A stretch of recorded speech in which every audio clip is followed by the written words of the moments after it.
les péchés, tout en étant dans l'église, tu n'as jamais été un. Bouge ton voisin, dis-lui, es-tu un disciple?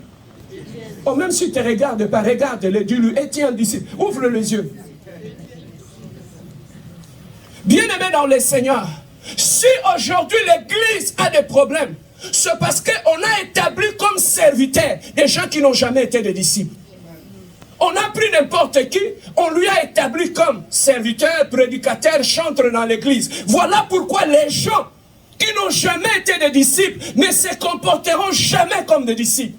Un disciple, c'est quelqu'un qui est assis au pied du maître, qui apprend. C'est un étudiant. Et après avoir appris, c'est celui qui applique les enseignements du maître. C'est celui-là un disciple. Mais maintenant, bien aimé, un disciple, sa vie est formatée par les enseignements qu'il a entendus de son maître. Aujourd'hui, les comportements que tu adoptes aujourd'hui, qui te l'avait enseigné? Allez, faites de toutes les nations mes disciples. Bien aimé, pour être une femme de valeur dans ton mariage, commence d'abord par être disciple. Je peux avancer? Bien aimé, tout commence par la fondation, même une maison. C'est la profondeur de la fondation qui va déterminer l'auteur du building. Plus la fondation est profonde, plus on va construire dans la hauteur. Je peux avancer? Bien aimé, on ne peut pas creuser 600 mètres sous le sol pour construire une case.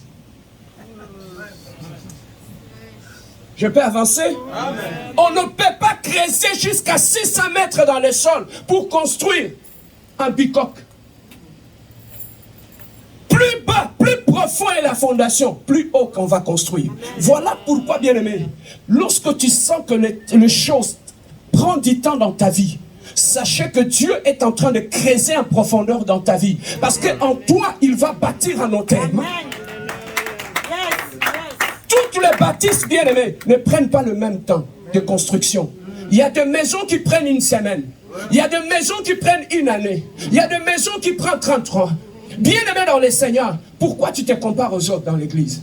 Nous sommes tous venus dans l'église, mais nous n'avons pas tous la même structure de construction. Si toi, ça a pris moins de temps, c'est parce que ta hauteur est 2 mètres. Mais moi, la hauteur, c'est que Dieu va bâtir en moi, m'a imposé le temps de creuser dans la profondeur, my God. My God, my God, my God, my God. Ton mariage prend du temps à arriver, parce que Dieu sait que lorsque tu entreras dans ce mariage, tu ne seras non seulement une femme au foyer, ni seulement une épouse, mais tu seras une mère de... Tu seras une mère de nation. Ce que tu as vécu dans ta vie a pour un but. Ce que tu as vécu dans ta vie, bien-aimé, c'est plus tard que moi j'ai compris dans ma vie pourquoi Dieu m'a fait passer par certains chemins. Regarde.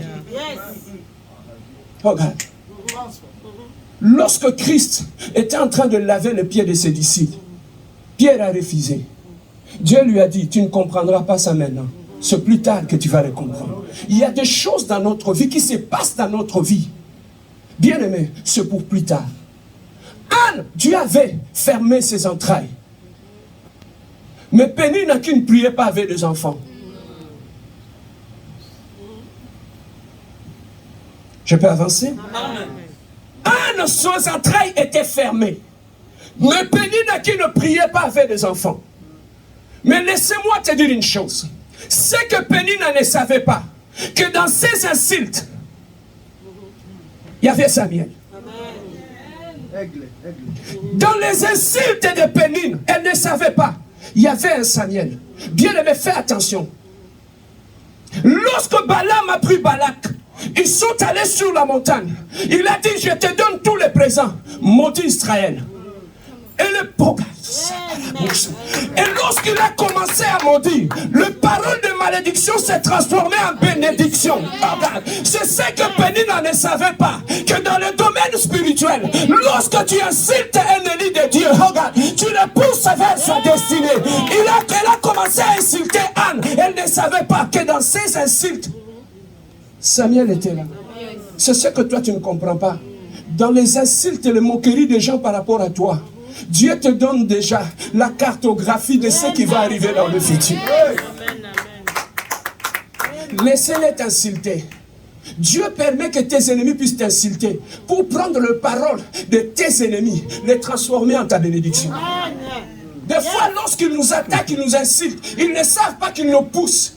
Qui avait poussé Anne à aller pleurer au temple? C'était les insultes de Pénine.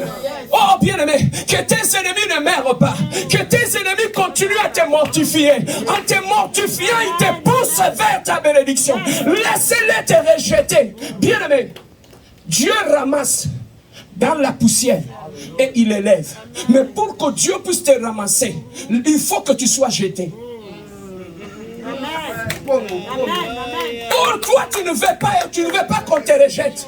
Tu ne veux pas qu'on t'abandonne. Mais comment Dieu va te ramasser? De la poussière, il ramasse l'indigent. Mais toi, tu ne veux pas être sali par les gens. Vous me salissez, vous m'injuriez, j'ai perdu ma dignité. Oui, laissez-les tomber dans la poussière. Parce que les cieux de Dieu ne sont pas dans le hauteur. Les cieux de Dieu sont dans la poussière. Il est en train de chercher. Où es-tu? Où es-tu? Dieu a permis que les gens puissent te rejeter, t'humilier, tout simplement pour que tu tombes dans la boue. Parce que c'est là qu'il le ramasse et qu'il élève. Je peux avancer? Dans les insultes de tes ennemis, il y a ta bénédiction. Je peux avancer? Bien-aimé, prie Dieu qui te donne beaucoup d'ennemis. Amen, hein? Voilà pourquoi chaque matin je me lève, je commence à bénir mes ennemis. Je dis je vous bénis. Même si vous devenez saint, je continue à vous bénir. Tu sais pourquoi? Parce que je suis un fils de la révélation. La Bible dit, regarde, je ferai de tes ennemis ton marchepied. Plus ils sont nombreux, regarde, plus que je monte. Plus que je suis nombreux, plus que je suis en train de monter. Venez, je suis en train de recruter les ennemis. Va dans les réseaux sociaux, écrit, je suis en train de recruter des ennemis. Parce que Dieu m'a dit, assis-toi, je prendrai tes ennemis, je ferai d'eux te marchepied. Ça veut dire, si toi tu as des ennemis, si moi j'en ai 10, je serai plus haut que toi. Amen, hein? Mais les ennemis, ce n'est pas que toi tu les provoques. C'est qu'eux-mêmes prennent la décision de devenir tes ennemis. Bien-aimé, on ne devient pas ennemi de tout le monde. Lorsque tu deviens un ennemi d'un fils de promesse, sache que tu seras son marchepied. Oh, je parle à quelqu'un. Il a dit, très bien, je bénirai ceux qui vont te bénir. Je combattrai ceux qui vont te combattre. Mais ceux qui commettront l'erreur de devenir ton ennemi, je les mettrai sous ton pied. Amen, hein? Amen. Donc quand tu es chez toi, tu me critiques, tu parles en mal de moi. Tu sais ce que tu ne sais pas? Tu es en train de perdre ton altitude. Tu es en train de descendre jusqu'à ce que tu seras sous mes pieds. Sans la prière, je ne sais pas quel est l'état de ton cœur. Je ne sais pas ce que tu dis de moi. Mais sachez que ce que tu dis de moi fera en sorte que tu puisses descendre ou que tu puisses monter. Il a dit à Abraham, je bénirai ceux qui vont te bénir. Je maudirai ceux qui vont te maudire.